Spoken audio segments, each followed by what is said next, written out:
जंगल के अंदर, जहां अंधेरा पूरी तरह से फैल चुका था, एक गांव था जिसका नाम पलाशपुर था।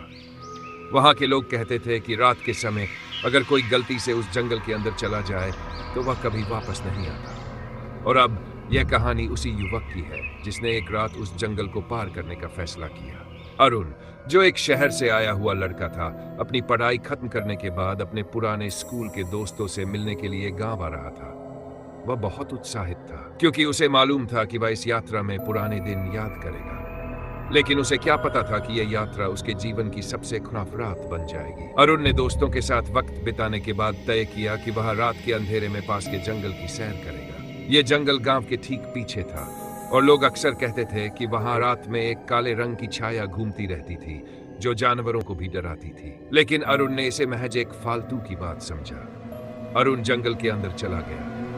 जैसे ही वह और गहरे में पहुंचा, हवा की गंध कुछ अजीब सी हो गई। उसे महसूस हुआ कि हर तरफ सन्नाटा था, बस चूहे और बंदरों की हलचल सुनाई दे रही थी। फिर अचानक उसे एक आवाज सुनाई दी, तुम यहाँ क्यों आए हो? अरुण ने चौंक कर चारों ओर देखा, लेकिन वहां कुछ नहीं था। उसने सोचा कि शायद यह उसकी थकावट का असर है और वह आगे बढ़ गया। लेकिन जैसे ही वह कुछ कदम और बढ़ा, उसने देखा एक महिला की आकृति पेड़ के पास खड़ी थी। वह सफेद साड़ी में लिपटी हुई थी और उसकी आंखें जैसे उसे घूर रही थी।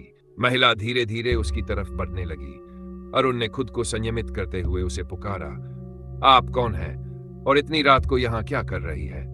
महिला की आंखों में एक अजीब सी चमक थी और उसने कोई जवाब नहीं दिया। सिर्फ उसकी आवाज सुनाई दी जो अब और डरावनी हो गई थी, तुम्हें नहीं पता कि तुम कहां आ गए हो, तुम्हारी किस्मत अब हमारे साथ जुड़ चुकी है। अरुण का दिल जोर जोर से धड़कने लगा। उसने डर के मारे पीछे मुड़ने की सोची, लेकिन जैसे ही वह पलटकर चलने लगा, उसने सुनी एक और आवाज, कहां जा रहे हो अरुण? क्या तुम सच में समझते हो कि तुम बच सकते हो? अरुण ने डरते हुए तेजी से कदम बढ़ाए, लेकिन हर कदम के साथ वह महसूस करता था कि वह उस महिला से दूर नहीं जा पा रहा था। उसकी लाइट बुझने लगी थी और चारों ओर अंधेरा गहरा हो रहा था। जंगल की हवा में घबराहट थी।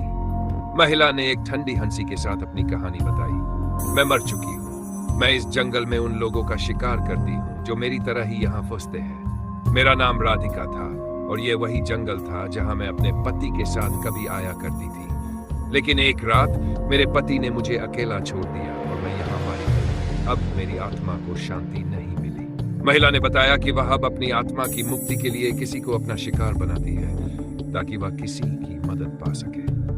अरुण महसूस किया कि वह इस आत्मा का अगला शिकार कर सकता है। अरुण ने तुरंत फैसला किया कि वह इस आत्मा को शांत देने की कोशिश करेगा। वह राधिका के कहे मुताबिक एक पुराने मंदिर में गया जहां उसे एक दीपक जलाने की जरूरत थी। जैसे ही उसने दीपक जलाया, पूरा जंगल जैसे शांति में डूब गया। राधिका की आत्मा वहां उपस्थित हुई। उसने अरुण को देखा और धीरे से मुस्कुराई। अरुण ने राहत की सांस ली, लेकिन जैसे ही वह जंगल से बाहर निकला, उसे फिर से वही आवाज सुनाई दी जो उसने पहले सुनी थी, कभी सोचो मत कि तुम पूरी तरह से बाहर निकल पाए हो, तुम पर हमारी छाया हमेशा रहेगी।